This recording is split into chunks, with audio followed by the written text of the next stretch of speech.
Well, finally, it seems we're in a new section of Jeremiah. We've just closed out the section where he was looking at the events surrounding the fall of Jerusalem and Judea. Now we open a new section that really goes almost to the end of the book. And this is a series of pronouncements against the nations around Israel. It's going to get repetitious, but hang in there, continue in Jeremiah. The point that's being made over and over and over again in these verses and in these chapters is that God of Israel is not just a local God. He's not just the God of Israel or the God of Israel. He is the God of Israel and all the other nations. He is the God. And he is going to assert that clearly here. You know, this takes us really all the way back to Genesis chapter 10, where the nations descended from Shem, Ham, and Japheth, descended from Noah, spread all over the earth. And then in chapter 12 of Genesis, we see after these nations were positioned on the earth, God throws them a curveball and tosses Israel in among those nations to displace them. Nations already established. In fact, we can look not at chapter 12 of Genesis or chapters 10, but go all the way back to Genesis 1 and realize God created everything. He created the whole earth, and he is sovereign and has dominion and is right to determine, as Paul tells us in Acts chapter 17, what nations arise and what nations fall. That's God's prerogative, being the creator of all things. So we see that here, and we see God's sovereignty exercised first against the nation of Egypt. That's what we're looking at here. Verse 1 is an introduction to the whole section. The word of the Lord that came to Jeremiah the prophet concerning the nations. So this is introducing the whole section. And again, verse 2 sets the date back in the 4th year of Jehoiakim. This is again 605 BC, a year that keeps coming up. The year when all the trouble really began with Nebuchadnezzar, as we've seen over and over. What we're going to see here is the Battle of Karshamesh. This happens in about 607 or so. We see it in verses 1 through 12. Verses 3 and 4 is the depiction, the prophetic prediction of the preparation for battle between Pharaoh and the Babylonian forces in this area of Assyria called Karshamesh. Verses 5 and 6 then describe the rout of the Egyptian forces. They were devastated there. Shows that the domination of the world, I couldn't find the word there for a second, is really changing hands at this point. Egypt has been the dominant nation. That's transitioning now to Babylon, according to God's plan. Verses 7 through 9 talk about the haughtiness of Egypt. The haughtiness of Egypt and its allies as well as they gather for battle. Verses 10 through 12 kind of throw the blankets back and reveal what's really happening from a divine perspective. This battle, this struggle between Babylon and Egypt is actually the day of the Lord. Now, the day of the Lord is a phrase we see throughout the New Testament and even throughout the Old Testament and even into the New Testament. It's not a technical term. It doesn't always mean the time of tribulation that we think about in the book of Revelation.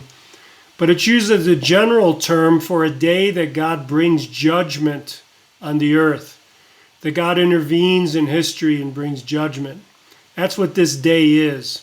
It's a day in which judgment is falling on God's enemies, and in this case, Egypt is defeated in a decisive battle, and as these verses tell us, shamed before the earth.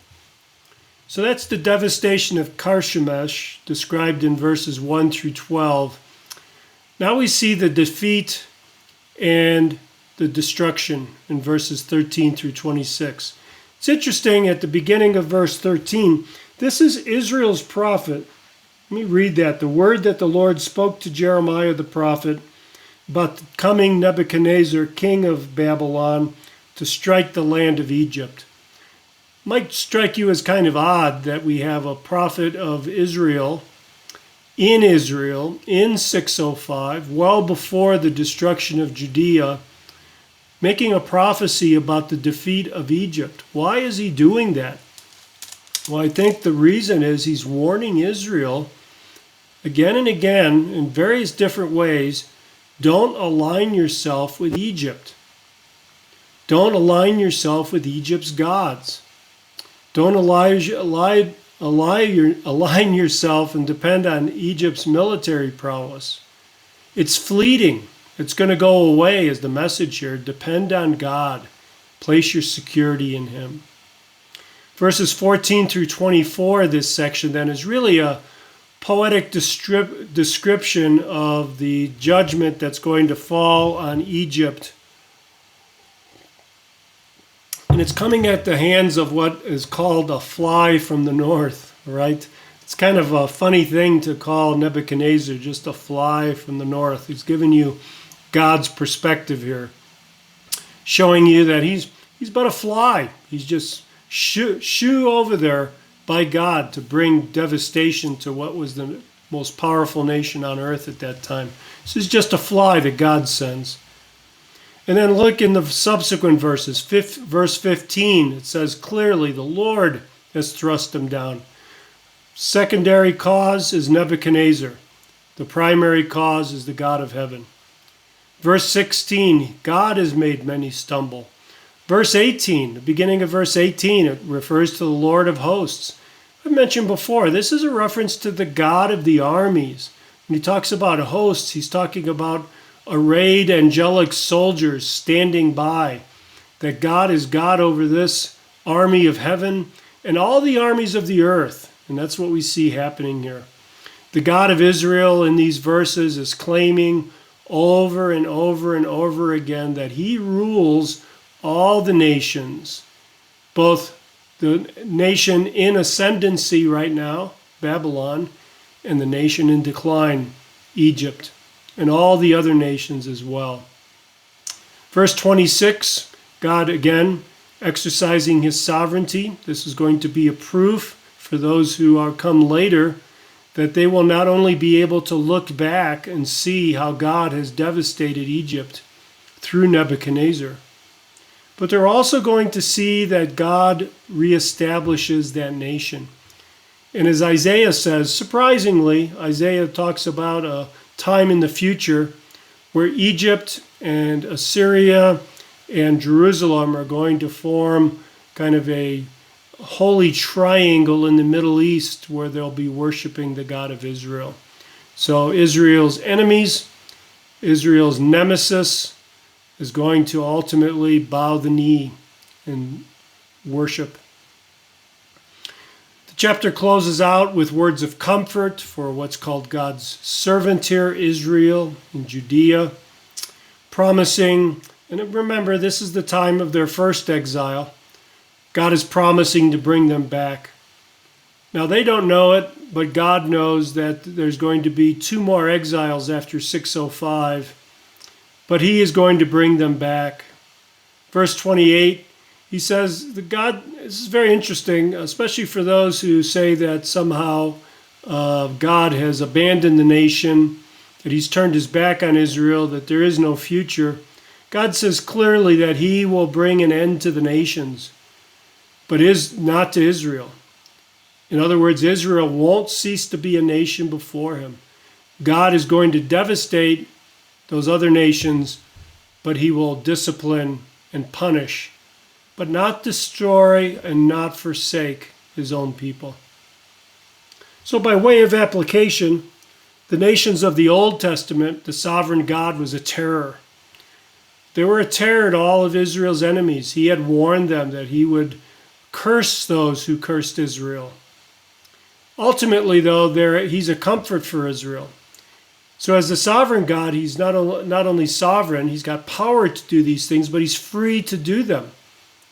He is free to act, to pull down the nations, and free to restore his own people after he's disciplined them. So too in the church age. God's a terror to those outside the church. They might not be aware of him, they may deny him, but he is going to be a terror to them. And he's to be feared at the same time inside the church.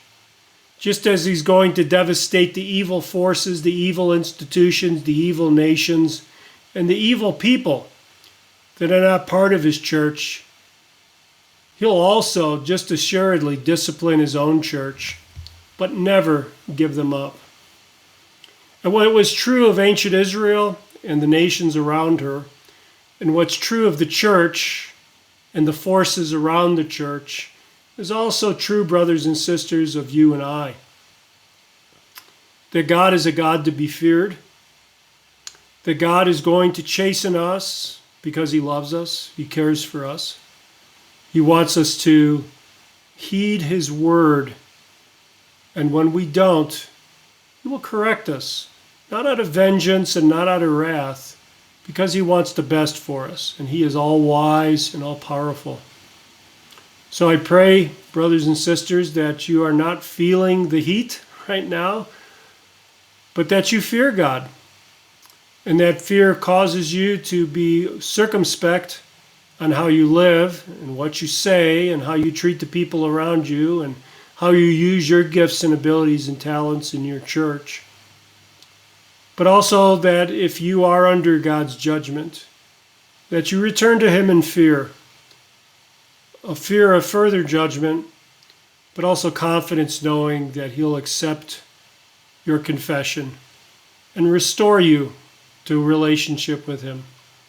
So God bless you, brothers and sisters. Learn from Israel, learn from the church, and apply that to your own lives.